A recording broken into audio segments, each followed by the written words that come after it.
Dans cette vidéo, nous allons voir les 10 documents demandés pour renouveler votre carte de séjour ou bien votre visa.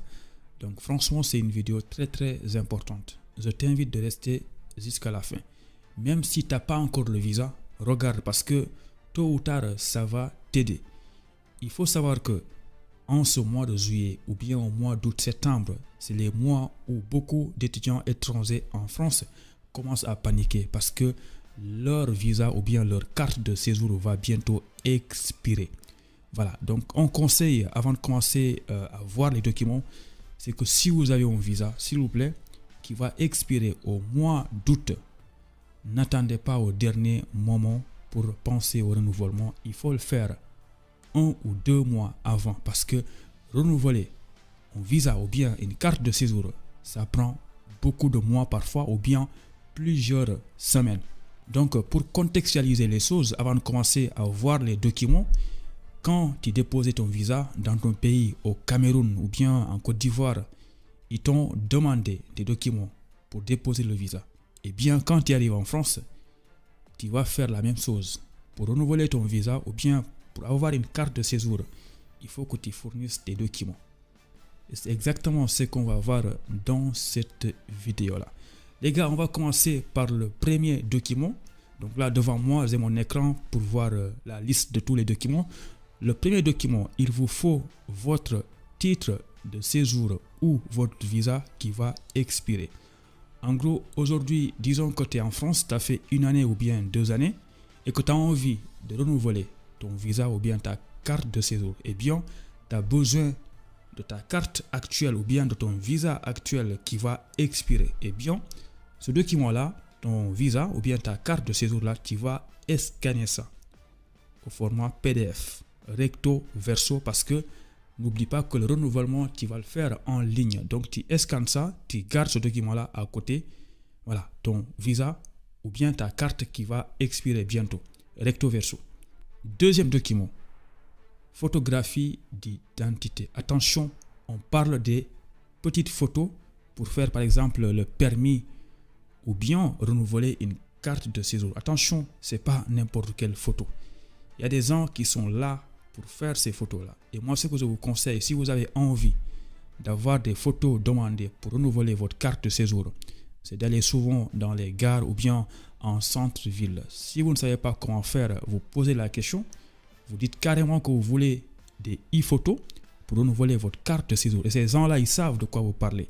Et ils vont vous faire les photos. Et dans ce cas-là, vous allez payer entre 10 et 20 euros si je ne raconte pas de bêtises. Et quand tu fais ces photos-là, il y a un code en fait qui vont te fournir. Et ce code-là, tu vas devoir le renseigner quand tu vas faire le remplissage en ligne pour renouveler ta carte de séjour. Donc ça, c'est le deuxième document, e-photo. Avant de voir le troisième document, je vous invite fortement à aimer la vidéo si vous aimez, bien sûr, et surtout abonnez-vous pour voir plus de vidéos. Le troisième document, c'est le justificatif de domicile. Et bien aujourd'hui, si tu as un appartement, tu peux bel et bien fournir un contrat de location ou bien une facture téléphonique, peu importe, à partir du moment où il y a toutes les informations qui justifient que ton logement, eh bien, tu vas le fournir. Ça peut être une quittance de loyer. Si tu es hébergé par quelqu'un, tu vas lui demander une attestation d'hébergement, plus toutes les factures qu'il a et aussi surtout une pièce d'identité. Voilà, ça peut être un justificatif de domicile. Et le quatrième document, parmi les plus importants, c'est le motif de séjour en fait. En fait, les gars, vous êtes venus en France pour étudier. Donc, si tu veux renouveler ton visa, eh bien, il faut les prouver que tu comptes rester 1 année de plus pour continuer tes études. Et c'est pourquoi ils vont te demander forcément une attestation d'admission ou bien un certificat de scolarité. Et souvent, qu'est-ce qui se passe? C'est que quand tu vas entamer les démarches pour renouveler ta carte de séjour, eh bien, tu n'as pas encore ces éléments-là. Mais ce n'est pas grave en fait. Tu vas remplir les choses en ligne. Et bien, tous les documents que tu as, tu les mets. Si tu n'as pas un certificat de scolarité, parce que souvent, les inscriptions, c'est au mois de septembre ou bien octobre, tu vois, donc tu n'as pas. Dans ce cas-là, tu vas ignorer ça. Eh bien, ils vont après te relancer pour te dire qu'il y a des documents qui manquent en fait. Et dans ce cas-là, tu vas compléter. Donc ça, c'est pas un problème. C'est arrivé à nous tous. Moi, quand je faisais mon renouvellement, je n'avais pas un certificat de scolarité, mais j'avais fait la demande. Et après, ils m'ont dit, complétez votre dossier. Et maintenant, une fois que tu as tout ce qu'il faut, eh bien, tu complètes ton dossier. Voilà. Donc attention, si tu veux renouveler ton visa ou bien ta carte de séjour et que tu ne t'inscris pas dans une formation pour l'année à venir, eh bien, ils ne vont pas te renouveler ton visa. Parce qu'à la base, tu es venu en France pour étudier, pas pour autre chose. Donc, c'est un élément essentiel. Eh bien, le 5e ou 6e document, c'est que tu as besoin de preuves, des choses qui prouvent que tu as bel et bien étudié l'année qui vient d'écouler ou bien l'année en cours en fait. Parce qu'à la base, tu es venu pour étudier. Donc, il faut les fournir, tes bulletins en fait, ou bien tes relevés de notes en fait, pour les montrer que cette année, eh bien, tu étais en France, mais tu as étudié, tu as fait un premier semestre, tu as fait un second semestre, tu as tes relevés de notes. Donc, ça, c'est des documents qui font partie des demandes de visa. Eh bien, si tu n'as pas ça, c'est que tu n'as pas étudié. Et si tu n'as pas étudié, et mon gars, ça veut dire que toi, tu es venu en France, mais pas pour étudier, quoi, tu vois. Donc, si on te refuse le renouvellement, c'est que c'est de ta faute. Et bien, là aussi, pour les personnes qui sont diplômées, et bien sûrement, ils vont vous demander une attestation de réussite ou bien votre diplôme. Par exemple, pour quelqu'un qui a le baccalauréat, eh bien, ils peuvent vous demander votre baccalauréat. Pour quelqu'un qui a un BTS, eh bien, ils peuvent te demander ton diplôme. Et c'est pareil pour quelqu'un qui a une licence. Souvent, ils vont demander une attestation de réussite. Retiens que souvent, ils vont te demander ton dernier diplôme obtenu.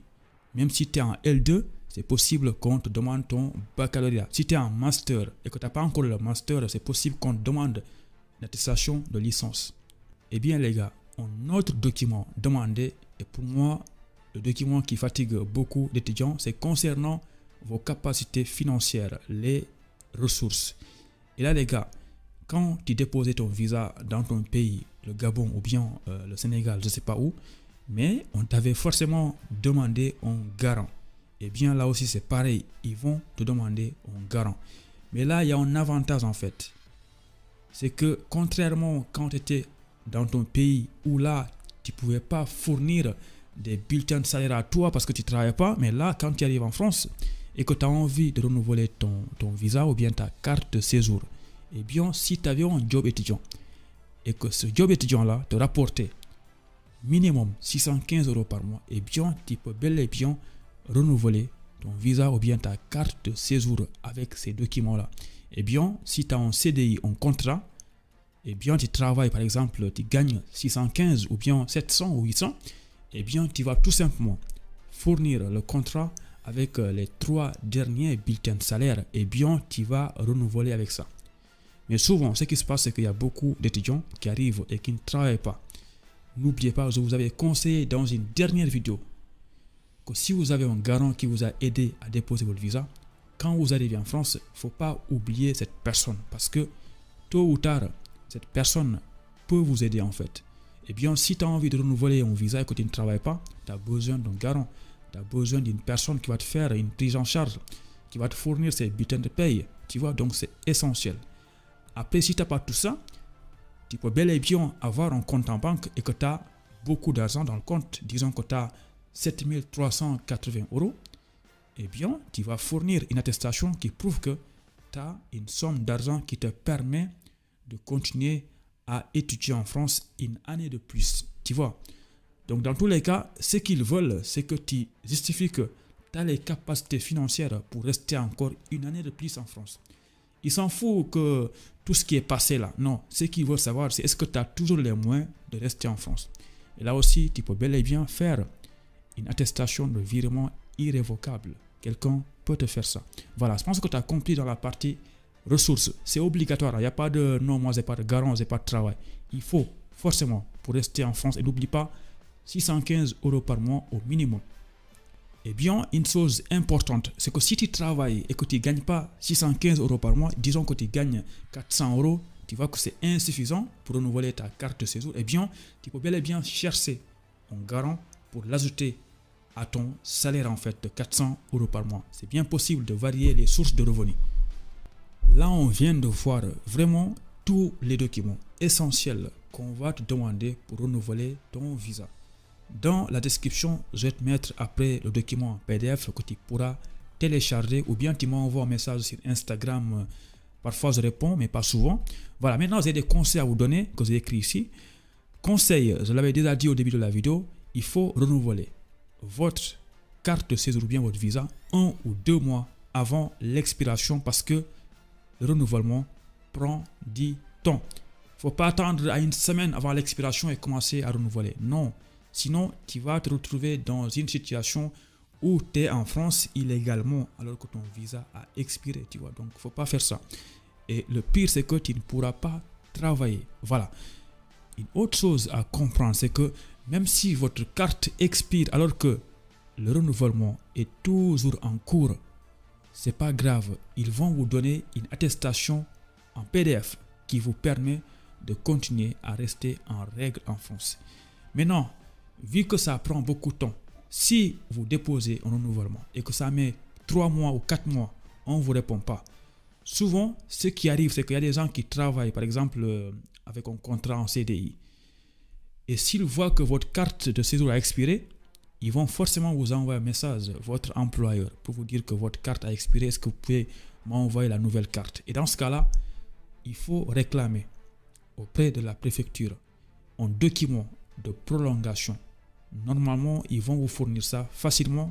Vous expliquez que c'est pour pouvoir travailler. Ils vont vous envoyer un PDF, un document valable 1 mois, le temps qu'ils vont étudier votre demande de renouvellement. C'est facile, hein? Nous tous on l'a fait. Moi, ils m'ont renouvelé ça plus de 3 fois. Ils m'ont donné un document qui prouve que ma carte de séjour est en cours de traitement, valable 1 mois.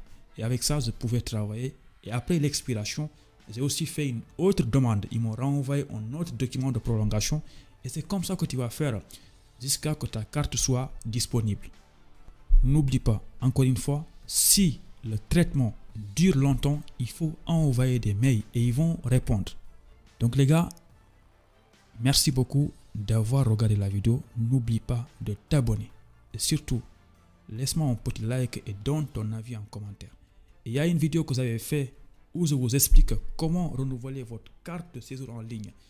Clique vers là ou là, tu vas regarder la vidéo. Allez, ciao!